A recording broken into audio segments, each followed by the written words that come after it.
Thank you, mate. Thank you. Come here. We made it. Thank you. We made it. The We did gods make of it. the TV. Ooh. The TV gods. Can I talk about the TV or not? Yeah.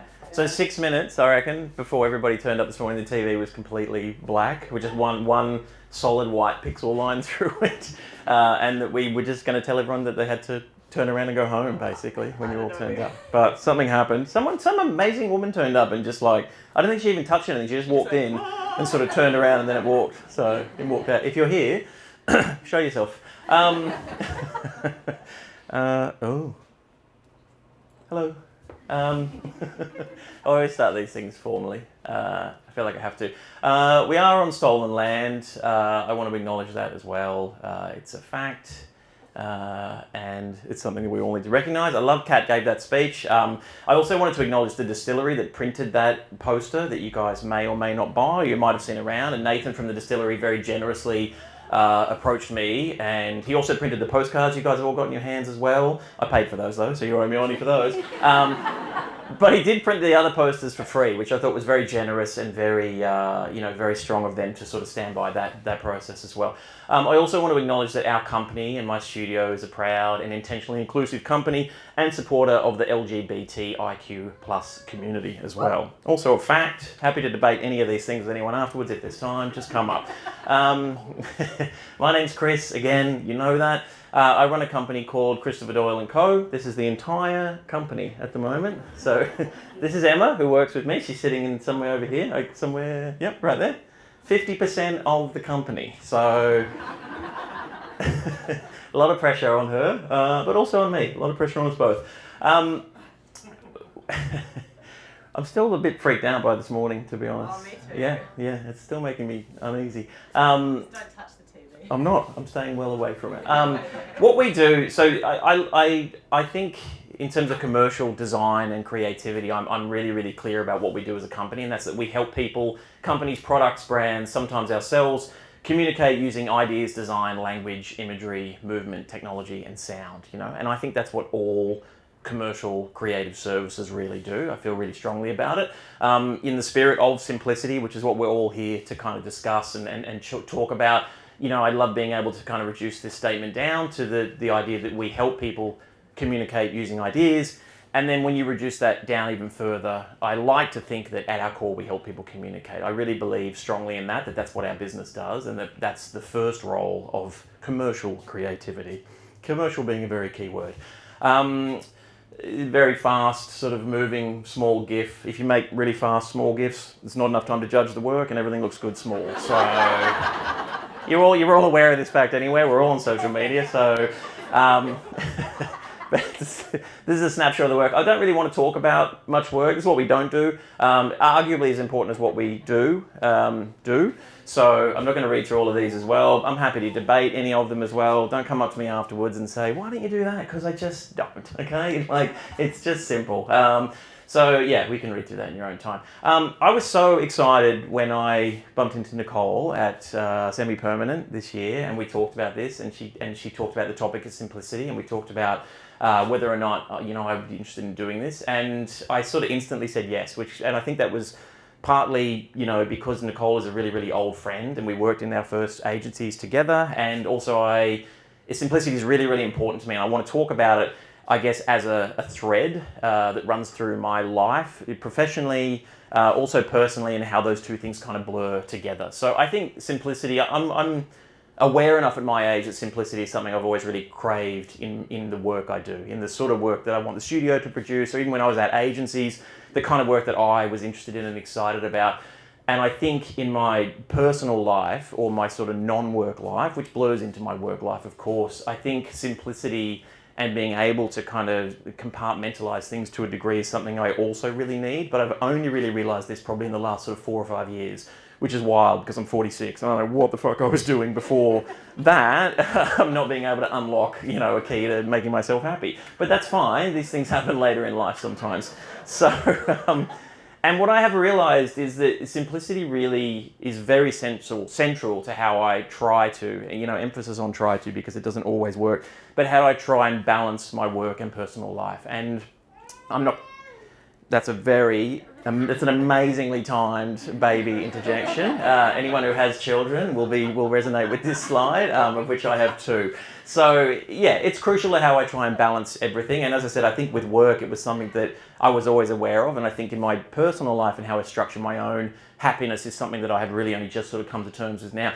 And simplicity is also really complicated, you know. I think that's the other thing I really loved about this word. When I walked away from that conversation with Nicole and thought about it, I was like, yeah, great, I can talk about that. That's straightforward. It's literally simple. And then it's not, you know. And probably the first glaring example of that was the conversation I had with Nicole, where I bumped into her at Creative Mornings, and she said, "Do you want?" Sorry, semi-permanent. She said, "Do you want to speak at Creative Mornings?" And I said, "Yes." Simple, right? It's not simple at all, because I am an older white guy with beard and glasses who's already done a lot of design talks, including Creative Mornings in Sydney, and I'm saying yes to doing another talk. So bravo to me, right? Let's acknowledge that. But it was 13 years ago, and I don't know, I was hit with this wave of kind of wanting to be part of this again so long after I first did it. So I've also put a slide in about it, so I can't get criticised for it later on. So that's also something that's worth pointing out. I was really conscious when putting this together that I didn't want to do like a back in my day, you know, like old man yells at cloud kind of talk, you know, like with lots of Grandpa Simpson gifs and images. And I think that, because I feel like that's a really lazy and negative way to think about the world. And I think it's a really lazy and negative way to think about what we do as creatives in the industry work in. But I couldn't get away from this fact, which I still really, really believe, and that is today is amazing. You know, it's incredible. And I think this is true of all, you know, all the ages we've been through, certainly in terms of technology, but how in our industry, it's very, very true that today is amazing and it keeps getting more and more amazing. What's undeniable though is that yesterday was simpler, you know, and that's not good or bad. I think it just is what it is. You know, when I started work, which was in that agency where I met Nick, there were no blogs, no Instagram, no Twitter, no LinkedIn, thank God, no Behance, no Zoom, no screen sharing, no Figma, which sucks. I was on Quark Express. Anyone on Quark Express when they started work? Yes. Where are my 45-year-olds? And no smartphones, right? So literally just the work, you know. And I was talking to someone about this a while ago, that it felt, you know, almost like an apprenticeship, which I know sounds, you know, like it's overly simplified, but it did when I started out. This is 23 years ago, is that it was just about doing the work. And you tried to find a job with a creative director or a boss or a team that was generous enough to hand over, you know, everything they learned and everything they knew and taught you how to do it. And then you just had to try and do it. You didn't worry about sharing it, posting it, talking about it. You might have seen stuff in an award annual once a year, you know, but otherwise, I didn't realize at the time, but it meant like an enormous amount of focus just on developing a craft and a way of working. It was the first time I was really exposed to the idea of reduction in design, which again speaks to this idea of simplicity. And I guess I was introduced to it in lots of different ways, both in how we worked, but also work that I was exposed to by my bosses at the time, of which I had two amazing creative directors, Julian Milhewish and Kevin Finn at the time at Saatchi's, who exposed me to all this incredible work, and they exposed me to lots of agencies, overseas agencies, and books and annuals that sort of formed very much how I think. One of those was The Chase in the UK, an agency that I know at least two people in the room will know about. And they have this incredible statement on their website, which I think is still there, where they talk about their process, and this is not original to them, but the question is, how do you carve a statue of an elephant? And the answer, of course, is you just take the block of wood and get rid of everything that isn't an elephant. And I loved this. I read it and I was like, my God, that's amazing. You know, this blew my mind, and it really affected the way that I looked at work, both in terms of like idea pursuit and sort of, but also around like what can we get rid of? You know, what can you simplify? What can you take out? What's unnecessary? You know, and I think that informed very much how I work and the kind of work that I'm interested in and that I want to do. It also exposed me to The Good Book. When people ask me if I've read The Good Book lately on the street, I go, "You mean Smile in the Mind?" And they mean no, the Bible. But for me, this is The Good Book. It's almost as old, but for me, far more relevant. And it's full of ideas and I guess lessons and things that really shaped how I think and how I work now. People look at it now and roll their eyes, and young people don't even know what it is.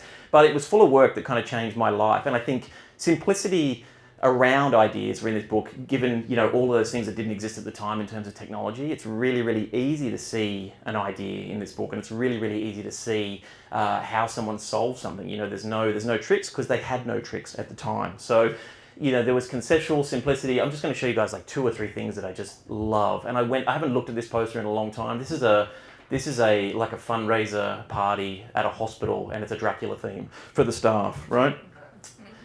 Like if I came up with this today, I would be thrilled with myself, right? If this was an idea I had now, I would be so over the moon. You know, it would be like a half day. Once that was solved, it would be rest of the day off. Visual simplicity. I've shown this in lots of talks. If you've seen it before, sorry, but it's free, so you haven't paid. It's true. It's true. You haven't paid, so you just have to listen. This work by Michael Beirut is possibly one of the cleverest things I think that's ever been committed to paper. It's an invitation for the Progressive Architecture and International Furniture Awards, and it's also an ad for the NASA News for Now in Outer Space event as well. Once you kind of wrap your head around just how incredible the idea is and the fact that they pulled it off, you also then go, who in God's name gave this guy the brief, right? Who's walked up and said, we've had a budget cut, you're going to need to solve the Progressive Furniture Awards and the NASA News for Now thing in one invite. And he's gone, no worries, can do. So again, if you had an idea like this today, you know, I would be over the moon. And lastly, I guess the work of Bob Gill, which I adore, and had a huge impact on my life, the idea of verbal simplicity. I know, it's amazing, isn't it? Just the best. So mean, but so welcoming and so joyous at the same time. And I love this kind of stuff because it's all an exercise in sort of achieving the most or saying the most by doing the least, you know? And I think that tension is something that I think is really, really hard in design, but is really, really important to me, that level of simplicity. And we always talk about it a lot in the studio. We say, what can we get rid of? What's the most we can achieve or say here? And what can we get rid of? And I think it's a philosophy that, you know, flows into most of our work, except for the project I'm going to talk about today, which is ironic. And yeah, I was talking a lot to Kat about the campaign and the posters that have been made, and I went and dug up this poster from 2005, which was an AGDA poster annual, back when AGDA did these kind of annuals where they got people to respond to these briefs. And it's interesting because it's like, what is that, sort of 18 years ago now, and it was one of the first examples where I felt like I'd really managed to do the things that I'd been learning how to do or trying to learn how to do. The brief was that we were meant to take these 2 lines at the top of our national anthem and graphically respond to them. And those briefs are my worst nightmare. I hate when someone says, the brief is this, and just do a graphic response. I'm terrible at that stuff and I hate it.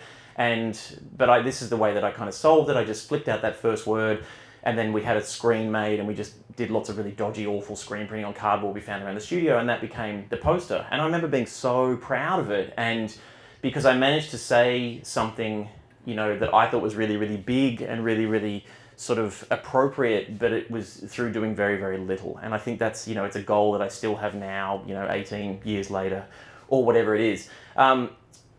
To kind of like start over was a really, really big thing. I worked in agencies for sort of 12 years before going out and setting up the studio. That's been going now for about 10 or 11 years. And I was thinking about the switch in my head that I made when I set up the studio and what it would look like if I went back and had that conversation with myself. And the question now that I feel like I would have asked myself is, Chris, how about you work for 12 years in agencies where your role is firstly to think and design and, you know, do design, then later mainly direct and present, learn very little about running a business, very little, as little as you could. And certainly don't learn how to secure any new business as well. Don't do that. Don't do that in the 12 years. Then have 2 kids, and then just as they start to take up most of your time, quit your job and start your studio, right?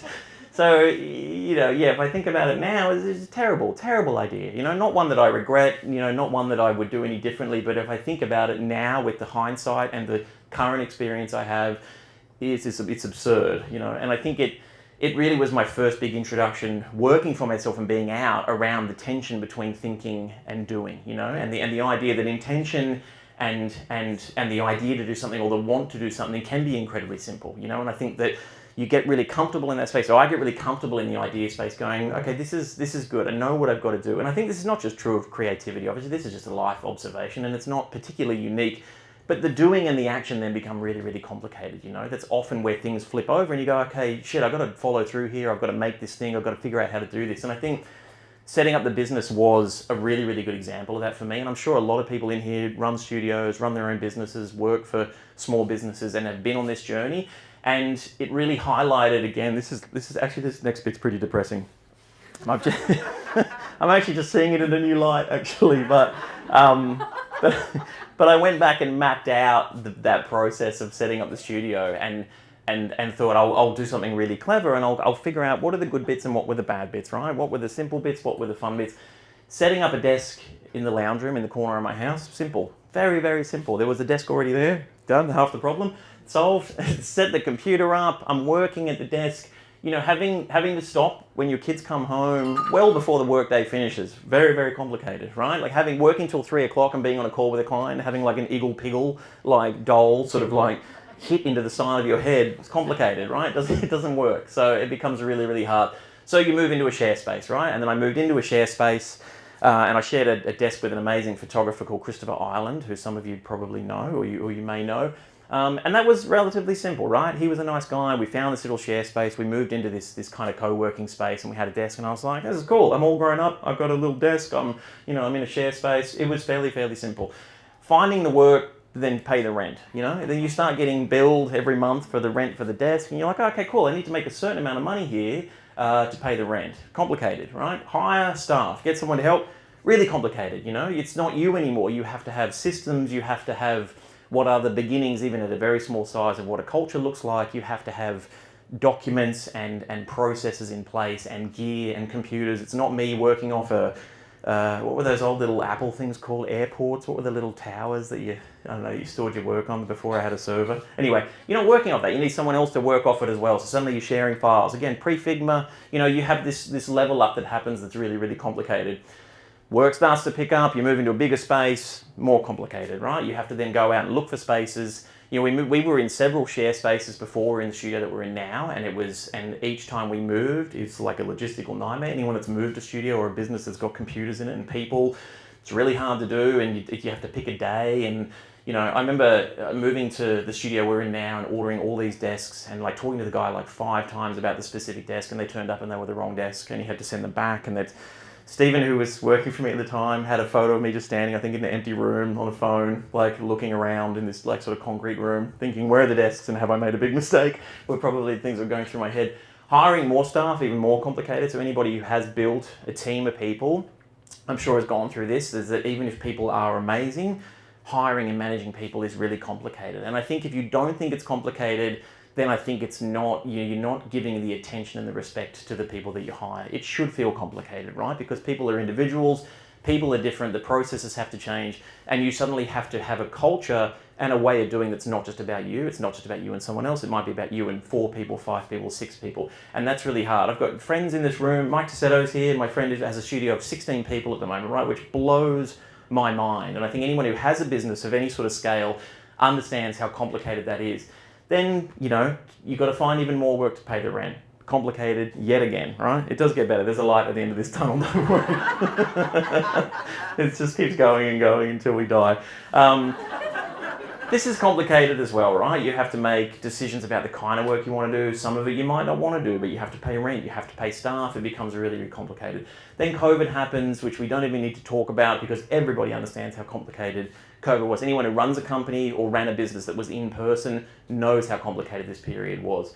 What came out of the back of COVID for me was I just fell out of love with what I had built. I experienced a very major crash, and it was really hard to pinpoint, and it was really, really hard for me to kind of isolate and work through, because at the same time as I'm trying to do that for myself personally, I'm trying to work through it with employees and trying to figure out how to manage that for them. And it becomes really, really complex, probably the most complicated sort of professional period of my life.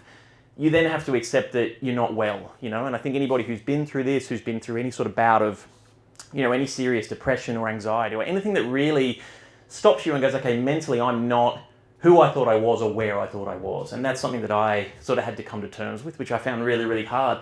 I'm sort of like, at this stage, I would have been 42, and I would have described myself as historically a very happy person, a positive person, an energetic person. So for me to stop, and go, there's something amiss in my head, or there's something that's not working here, that's not just because of COVID, it's something else happening. And to be able to kind of like isolate that and work on it was really, really complicated.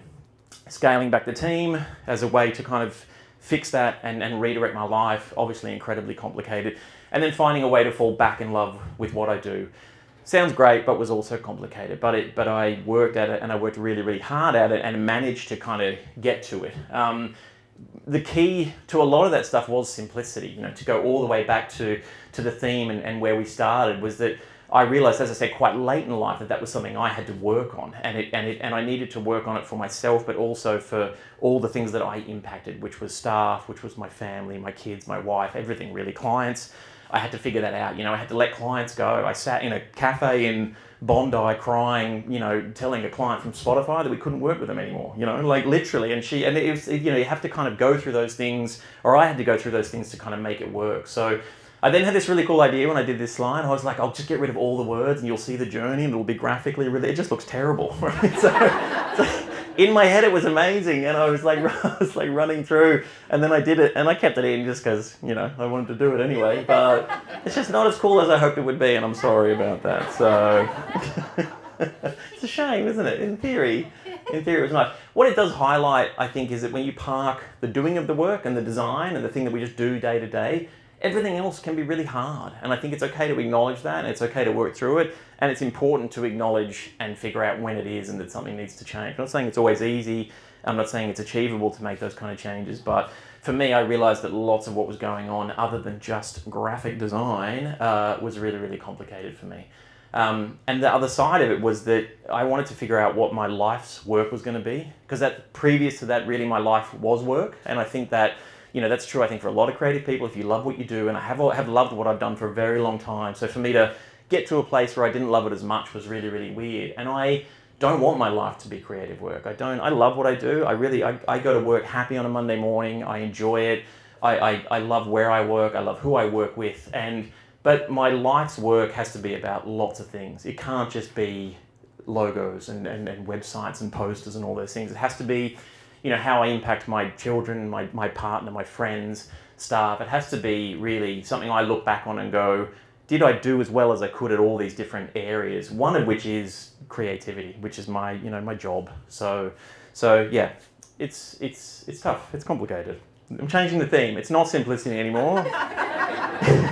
It's complexity. So you can't get your money back because you didn't give us any. I just want to show one project. I think the thing I love about Creative Mornings, it's very rarely a folio show, and I think we talked about that it's not, people aren't really interested in folio shows, but I did want to talk about a new project for a couple of reasons that we just released, because it ties really interestingly into this theme and into kind of how I work and our process, and also just because I'm really, really proud of it and really excited about it. And that is that recent work we did for Troye Sivan, who just launched a homewares and a fragrance brand called Sulang Yor. And we worked on the brand identity, art direction, motion, and digital design for that brand. I'm assuming that a lot of people in the room know who Troye Sivan is. Some of you probably don't. I've asked a lot of people over 50 and they just kind of look at me and say, no, don't know who he is. And to those people, I don't tell them about the project because they're not interested. But Sulang Yor is an old Yiddish toast that translates roughly to long years. Troye Sivan and his brother came to us probably almost 18 months ago and engaged us to start work on this brand. At the time, it was Stephen, Grace and I. Stephen's in the audience as well, sitting next to Emma, the other half of the company at the time. And the team was just Stephen and I at the time, and we were kind of thrilled to be engaged to take on this work. We were like, oh my God, of course we want to do this. But this is like dream job stuff. Are you sure you've got the right phone number kind of stuff? And we took on the work, and we had a couple of phone calls, and somehow we then sort of got the work and we started doing the work. And it was a really, really exciting project for us for a whole range of reasons. One of which is it's work that we had never done. I think that's something that I'm sure everyone can relate to. You get excited when you get these briefs, you go, man, I've never done this. It feels really exciting, it feels really fun, it feels like it's got a lot of potential, and I don't know how to do it, and we've never done it. And I think that's a really if you kind of lean into that, which is a phrase I fucking hate, it can be really, really powerful.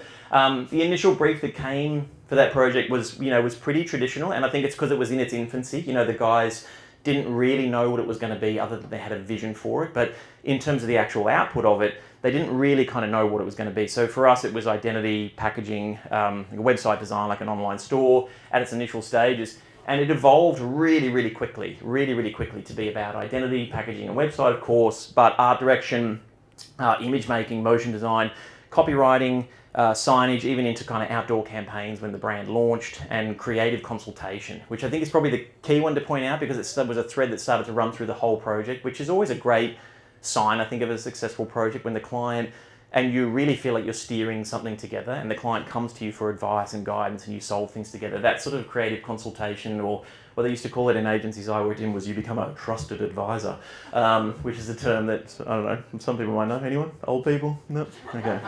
It's an old agency term. The other thing that was really, really clear at the start of this was that there was a very, very intentional collaborative thing going on that was highly curated by Troy. So something that Stephen and I observed really, really early on was that Troy had this vision for not only what he wanted the brand to be about and what he wanted to mean and feel like, but also that he was assembling this kind of like team of people from lots of different areas that he pretty much personally selected and would go around and sort of build this team of people. And what that meant was you had people working on things in parallel at the same time, working on things, often the people we hadn't even met at the time, and we were sort of doing part of the job. Photographers are doing something, you had other people doing something, and you ended up with this kind of huge spread out group of people in different cities, in different roles, all working towards one brief, which if you kind of didn't know about his vision and control and kind of calmness and everything that went with it, you would think is like red flags, right? You're just kind of grabbing all these people who don't know each other and we're all somehow going to head towards something that feels really coherent. So you had us obviously as a brand agency, but you had industrial designers, object designers, fragrance designers, photographers, videographers, secondary packaging designers, copywriters, developers, and the list goes on and on and on, working on all these things literally at the same time. And this is where I started to get nervous. As Stephen will probably remember, my level of nerves and uncomfortableness with this process it was just a slow graph that went upwards, right? It's me problem. It's my problem. There wasn't anything wrong with the process at all, but it wasn't the process that I am used to or that I flourish in. And that is that, I like boundaries and I like to know where things are going and I like structure and control's probably the wrong word, but I like the alliteration, so just ignore that. And chaos is too strong a word as well. It wasn't chaos at all. They're both the wrong words, but you get the idea. I couldn't think of two other words that had the same starting letter. But there was it's true. No, I would say it was organic versus structured. It's not as catchy, is it, versus chaos? Chaos versus control. Everyone's like, ooh, this is going to get spicy. It's not spicy. It was organic versus structured. And I think, again, like all that stuff I talked about earlier around simplicity for me and knowing that I have a way that my brain works where I'm comfortable and I have a process that I feel I can kind of excel in and do my job in, this wasn't one of those jobs. And I think part of it was me, as I said, on a very sort of slow curve, like acknowledging that and sort of just embracing it and embracing the organic build of it.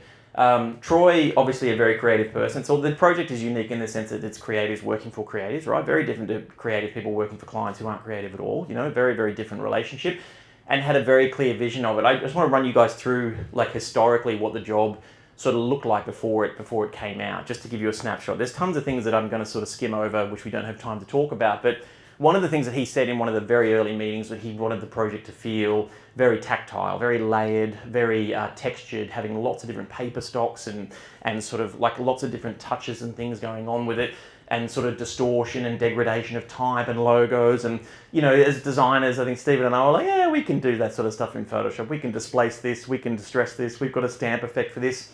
And that's not what he wanted, and we really were doing what we had always done, which was like going for an effect or going for an aesthetic that we thought we could craft. But when in reality, we had to sort of start trying to create that from scratch, and it put a different kind of pressure on us, put us in a different space. We started sort of like experimenting with photocopies and scanners and things that we already had on file, some of which we made.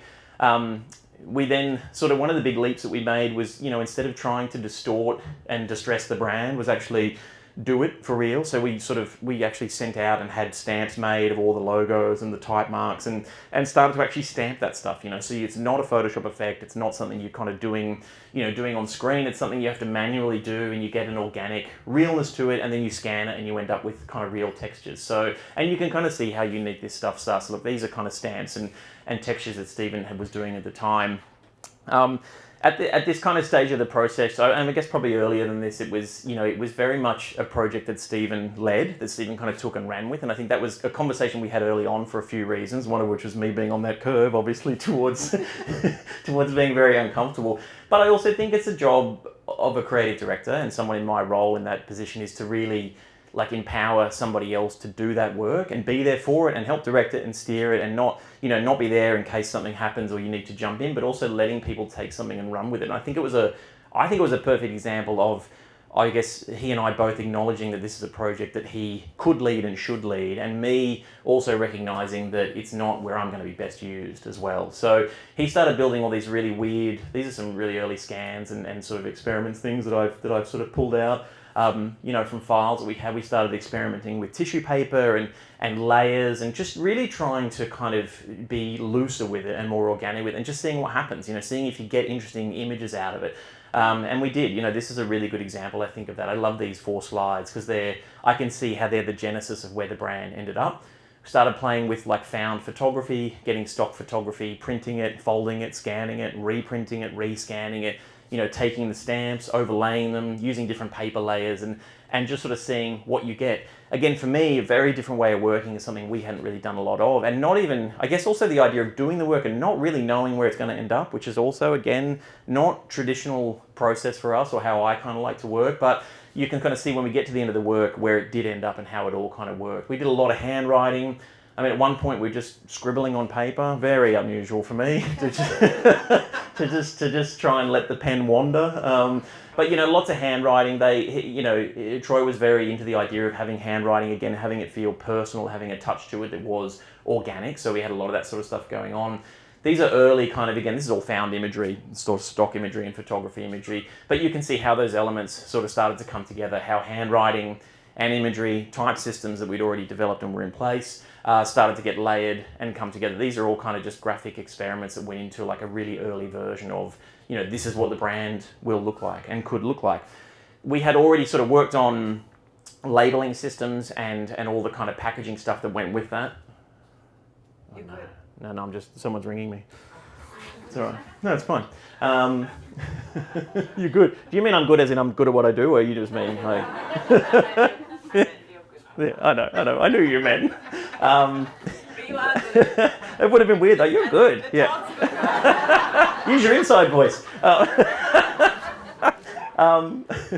What was happening in parallel to us doing this work is that, as I said, he had assembled this team of Avengers, right? One of which was, photography teams. Joe Brennan, this Sydney photographer, once all the products had been manufactured and labelled in their very, very initial stages, were handed over to Joe to do these incredible shoots. And to me, it was this really lovely collision of sort of research and tone and everything that we had kind of been working towards under the direction of Troy, that also then he's gone away and found this photographer that he knew had already shot him at some stage and gone, this will be perfect for this. And all of these things sort of started to overlap, and you can see aesthetically how it all sort of already starts to feel like it's all coming from the same place, which we loved. I mean, we initially saw these photos and were just kind of sort of quite blown away. He's an amazing young photographer, and it was just incredible stuff to work with.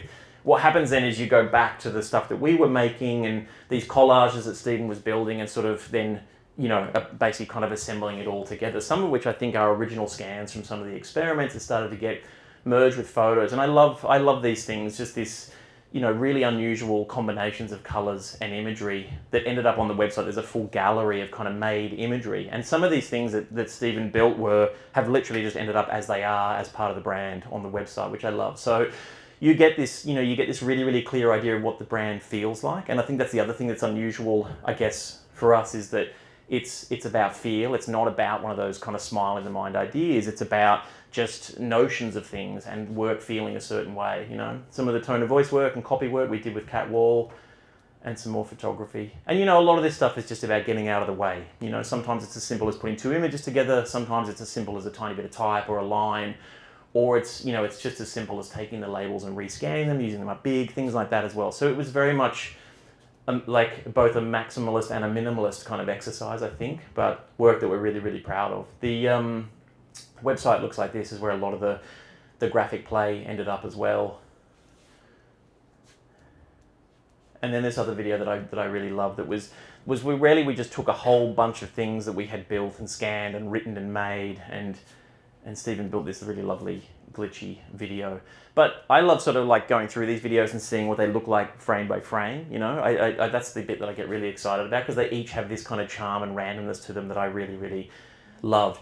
The work then came together in this kind of master video as well that was really, really glitchy and beautiful, but again contains all those elements, which looks like this. There's no music for this one. But you can see how everything sort of starts to come together. It's where we were given these incredible pieces of motion footage from the photo shoot as well. Multiple shoots from different days that have come together, all the scans, all the textures, all the bits and pieces that live together. Enormous amount of scanning, super tedious process, but also you can't fake that stuff, right? Like when you want to get those textures and everything going. I think it's important to acknowledge this as well. This kind of gives you an idea of how many people were involved in the project as it sort of got finished and got rounded out. Lots and lots of different incredibly talented people.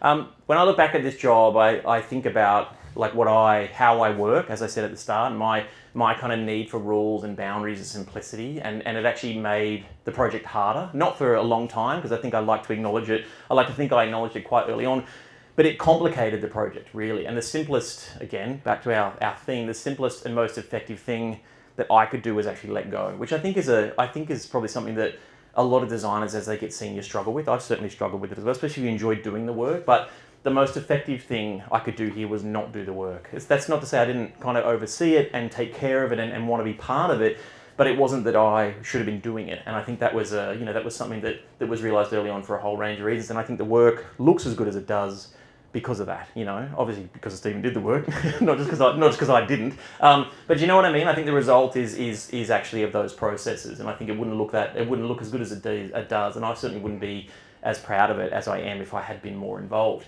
So, as I said at the start, it's really a key to balance for me, simplicity, when I think about it, but it's not everyone else's, and that's the other thing I have to understand. That project is kind of an example of that. It wasn't simple. It was really, really organic and complicated and fluid, but it was amazing and the result was great, So it's about acknowledging that my version of how I structure that stuff isn't necessarily everyone else's version.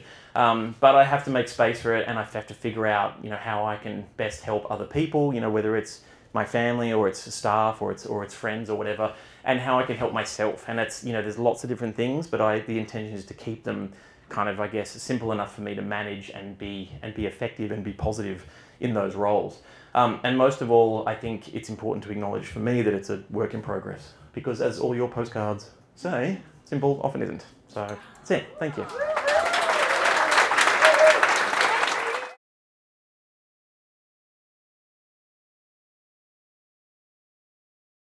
Just a question about, like, when you talk about simplicity and then discovering there's complexity, it can lead to inaction. What's a strategy to get past that part? Oh man, that's hard.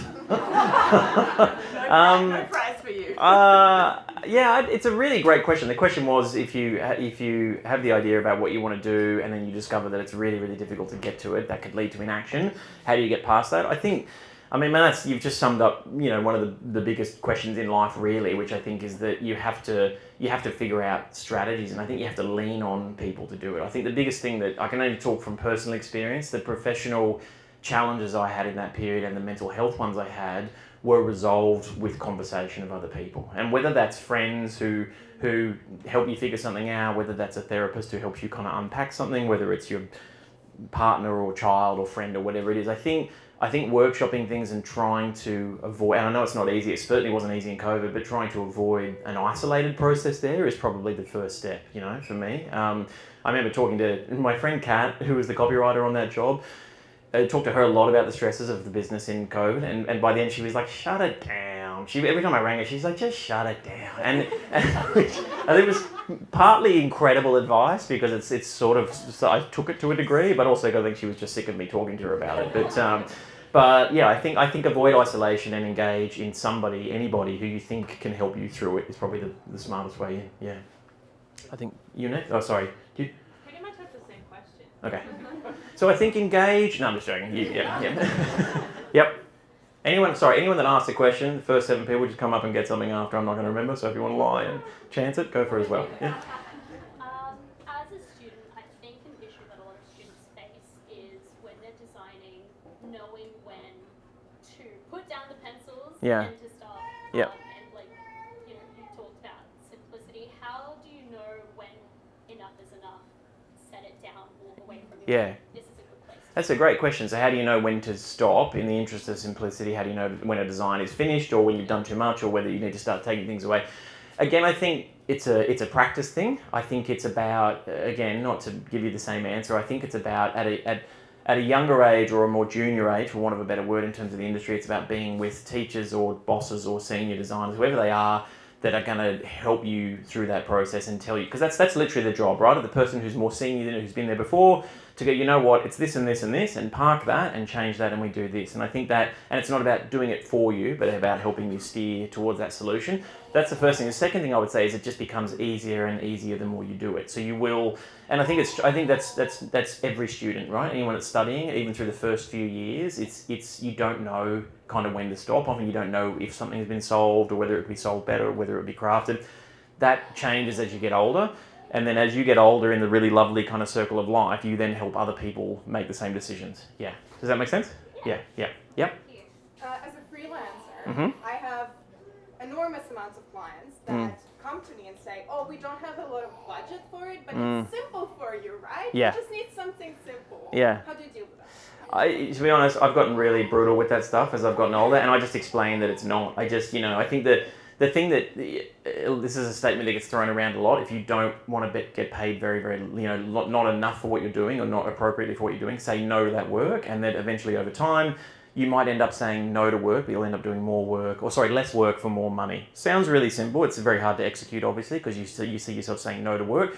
What I would probably recommend is just explaining why something's complicated. It's true of all creative rationales to a client, whether it's about a project or a process or whatever. You've got to be able to explain why something is complicated. That's why when clients argue about colors, you know you're in trouble, right? If someone just says they don't like blue, you're in trouble, because unless there's a really specific reason for it, one of our jobs is to figure out a clever way to explain why it's not simple. Yeah. No worries. Oh, yes, sorry. Yep. How do you convince your clients to let you do things that simple? I think we have worked really, really hard on how we present work. I think is probably one thing. There's two things probably to it. One is that I think we work really, really hard on storytelling in presentations, right? And we talk a lot about it. This sounds really manipulative, but it's not. We talk about building presentations that by the time you get to showing the work, it's undeniable. And I don't mean that in that it's amazing and that it can't be undone or anything like that. But if you've taken a brief and you've relayed that brief back and you've taken cues and you've kind of worked together, by the time you show something, the best version of those kind of presentations is where they see it and go, of course, like it can't be anything but this, And I think, and it's the same as explaining the simplicity thing. If you have to be able to figure out a way to explain why something is distracting or why something feels unnecessary or why, and about turning it into positives, So instead of saying this is complicated, say this will have more visual impact if we do X, or this will be simpler, which will mean this. You know what I mean? It's trying to figure out ways, and a lot of it is, again, practice and trying to figure out how to rationalize work, but a lot of it is just explaining to people the benefits that they will see from something like simplicity or reduction or less or something like that. Yeah, it's tough. Yeah, gotta go. Oh, you got a question? I have a question. I thought you were saying that's it, cut it off. My question is, can you tell them more about the Nutri-Grain, and have you sold anything else on eBay for that much? No, I haven't. No, I haven't. Really? Yeah, yep. So good. When I worked at Saatchi's and I was eating a lot of Nutri-Grain, it was in my Nutri-Grain era, I found a piece of Nutri-Grain. You can Google this, and everyone's like, it doesn't look that much like ET. And then people Google it, and they're like, man, like it looks a lot like ET. So you might all be rolling your eyes, but I found a single piece of Nutri-Grain that was absolute spit of ET from the movie, and I sold it on eBay, and it got tremendous like groundswell, and was like on radio shows and in newspapers, and it was on the BBC in London. I had to do an interview on the BBC radio. This is true. It was in Dave Letterman's top 10 like one night on TV. It was in Who magazine. It was crazy. It was all over the place. You get more clients. No. No, well, I was working in this little agency at the time, and I remember I said to my boss, a current affair rang one day, and they were like, this is true, the current affair story is online somewhere. They said, we're going to come in and we're going to film like a segment on the Nutrigrain thing. And I remember saying to my boss, is it okay if a current affair come in with a full camera crew and lights and everything and do a segment on the Nutrigrain? And he said, only if we all get on TV. And I was like, yeah, deal. So these guys came in, and the best bit was they made me reenact the pouring with like all this dramatic music and stuff. And then this guy was like packing up the lights, and I was like, what else is on for today? And he goes, no, we're just going to go back, cut this, and that's about it, and it'll be on tonight. And I just remember thinking, man, this is like, are there not more important things going on in the world than... And then it ran that night, and it was like a full current affair segment. The best part of the current affair thing was I asked them for $5,000 for the story, and the woman like laughed at me on the phone. She said, we don't pay for our stories. And I was like, okay, $2,000. And then she went away, and she came back and said, I'll give you $2,000, but you have to sign an exclusivity contract, meaning that you can't do any media for 7 days. And I was like, yeah, it's fine. Like $2,000, right? This is 2004 maybe, and I was about 25 years old. I was like, $2,000? This is amazing. And she goes, if you get caught on the street talking to anybody on camera, you won't get paid. And I was like, that's fine. And the next day, Today Tonight, just turned up at the studio trying to get me on camera, and I had this girl who worked with me, Susanna. She went down and said, he's not doing any press today. You can this is all true. And they packed everything up and they went away, and I got paid $2,000. Yeah, and that was it. So true story. It's all online. Yeah. Yeah. Is anyone else? Yeah. Yep. Yes. I know that at studios that you've run and worked at, you've done like the poster challenge or wrap up, where you've wrapped up every brief poster. Yes. Do you still do that? Yeah, we do it all the time. Emma and I were talking about it just the other day. I'm doing a talk next week for a company on poster design and why it's important. We think posters kind of to us are the ultimate testing ground for brand, and that's predominantly what we do is we work in brand identity. So we're not a motion studio. We don't do a lot of moving image stuff. We do bits of it, but for us in brand identity, when you're creating what a brand kind of looks and feels like, for us posters are the ultimate sort of fixed format testing ground for that. They have a boundary, they have to finish, they have to have, sometimes they have to have ugly things on them like logos that you don't want to put on them. Sometimes they have to have like lots of types. Sometimes they have to use an image that you don't want to use. For us, when you're creating something or you've even been supplied something, for us it's a really nice, it's probably a lot to do with my age and my sort of education as well, but for us it's a really good testing ground for not only making all the elements work on a page to feel like a brand, and whether it's static or it's motion or anything, we do moving versions of that stuff as well, but it also just, while you're doing it, not only do you have to assemble everything at the same time, you have to figure out how they relate to each other. So it's a really great exercise in intention and scaling and elements and size of type versus size of logos versus images and all that kind of stuff. So yeah, we're a big poster studio. We do a lot of posters. Yeah. Cool. I brought that into my team as well. Oh yeah, cool. Yeah, it's a great exercise, and it's just you've got like there's no responsiveness. It's a simple kind of task, I think, which is why something like what Kat talked about earlier has such uptake and is so kind of accessible for people because anyone can do it. Yeah. Anyone else's? Yep. I wanted to ask you, as a creative managing creatives. Yes. Where do you draw the line between employing processes and when you need just to let it go for the flow of the people you manage? I try and let it go all the time. Yeah, I think the role of the creative director or the senior designer, hierarchically, however you put it. I was thinking about this just last night, which I know sounds like a bit, but it's not. I was actually thinking about this last night, and I was thinking about when I learnt to drive, and I feel like a driving instructor is an incredible analogy for a creative director, right? So that you have to give people all the tools, and I remember sitting in that car with this guy who I learnt to drive with, who was amazing, and he was really relaxed, and he helped me do it myself. And I think that's the role. And if something went wrong, I ran a red light, he's always got the pedals. He's always got the weird pedals on the left where he can stop the car or he can grab the wheel or something like that. But ultimately, I think the role of that person in that role is to empower other people, teach them how to do it, but don't do it for them. I think that is and I think it's hard. I think if you love work and you love what you do, which I do, I'm very much on the tools, I design, I'm still a designer. but I think that I had that experience myself as a young designer, and it really sort of showed me that the potential and power of that, both for the person that you're learning from, but also for yourself, you know, like, so yeah, I think it's hard to let go, but it's just, you have to be intentional about it. It's for the circle of life. Yeah. Yeah. I've totally lost track of who asked first 7 questions, so it's on you guys. Yep. 2 more. When you talked about how you kind of fell out of love with what you did, Yeah. and it was complicated, and Yeah. then it was complicated to fall back in love with it. How did you kind of do that? How did I do that? Well, I scaled back the team, so I made the company intentionally smaller, which was terrible. So there were redundancies, and I reformed it. I let go of clients. So I let go of a couple of the biggest client we let go of was, we had worked for about 3 years with Spotify on a huge kind of retainer contract, which I resigned. And I guess I just sort of tried to simplify the bits of my life that I thought were triggering that level of complexity or that level of kind of mental unwellness. And then I knew deep down I still loved what I did. I knew that hadn't gone anywhere. So it was just about trying to figure out what can I set up around me that will help me like get back to doing that bit. Yeah. So, but it's hard, you know, and I think it's unique to me. I don't think it's like it's not a one size fits all sort of situation, but I think it's really hard to see that stuff. It goes back to Laurie's question around like, how do you do it? I think the most important thing is not to do it on your own, you know, and I think, and COVID was the worst version of that, right? Like if anybody had those experiences, that was the worst possible scenario you could design to experience them. So, but I think communication, I also think vulnerability is a big thing. Like I think there's, especially for guys, but also just in terms of seniority, there's this thing in agencies where bosses and senior creatives are meant to kind of just be, you know, not worried by anything and not sort of, you know, not be able to have down days, you know, like, I mean, I was like turning the car around halfway to work and going home, you know, like I had really, and on the days that I got there, I remember sitting in a room saying to the guys, like,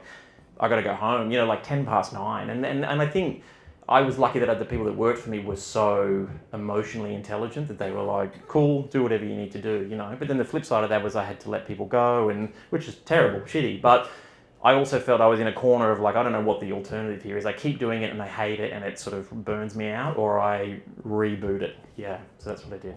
Yeah. A bit of a follow-up question on that. You seem really settled in how you run your business at the moment, which is very unusual. I would say a lot of companies want to grow as big as possible. Yeah. Do you have a vision of what you want the company to look like in the future? I'd like the company to be a tiny bit bigger, I think. Yeah, I think like, as I said, when I think about Mike's company, for example, I'm in awe of anybody that runs a business, you know, whether it's 2 people or 20 people. I think it's such an incredible achievement for anyone to run a business. I think that the thing that happened pre-COVID to me was I did have that vision. I'm like, I want it to be big and I want to bill a lot of money and I want us to go away on trips and have a big team. And I had this terrible realization that maybe that's not what I wanted it to be, you know, which I felt like I'd failed. I felt really insecure about it. I remember talking to a friend who ran another studio and I was like, you know, this is I feel like I've really like messed this up, you know, like why don't I crave this thing? And he was like, who cares? You know, he's like, do whatever you think feels right and makes sense for you. And he's like, most people don't even know how big studios are anyway. Because there's probably plenty of people that think the studio's like 8 or 10 people. Like, and at the moment, as I said, it's 2 people. So I think, yeah, it's I don't have a vision for it other than I want it to feel good when I go in on a Monday. Emma and I talked about this the other day. Like, we don't work Fridays, so we haven't worked Fridays for probably the best part of a year, and we adjusted our hours slightly to kind of compensate for it. But you know, we talked about getting in on Monday and just feeling good about being there. You know, that whether the team's 10 people or 2 people, if it feels like a drag, then I think something's wrong, and that's cultural. That's got nothing to do with the work. It's got to do with working on processes and culture and just a mood that's really intangible, so that people feel like they want to be in the room. Yeah. I think just this guy, he's been waiting so long. Just last one, go for it. Yeah. So my question is, as your client base grows and your challenges start to escalate, how do you overcome maybe feelings of inadequacy or feeling that something is just out of your depth? It's a very good question. I think, to be honest, I think I've been doing it for so long that I can spot the opportunities and the kind of clients and the kind of projects we would take on that I feel comfortable we can take on, I think is, yeah. Does that make sense? Like I wouldn't throw us into an arena or a territory that I didn't feel that we could add value or attack. And if I do feel like there are gaps, have an incredible network of people, you know, writers and animators and web developers who can help you realize something as well. So again, I think it comes back to this idea again of isolation is that no one's on their own, and I think it's when you set up, you kind of go, my God, I've got to do everything. It's like, well, no, you don't. You can hire a writer to do that bit, you can hire an animator to do that, a motion designer to do that, and I think that's not inadequacy or insecurity, it's just playing your best hand. Yeah. Thanks, guys. Super fun. Thank you. Thank you so much. No worries.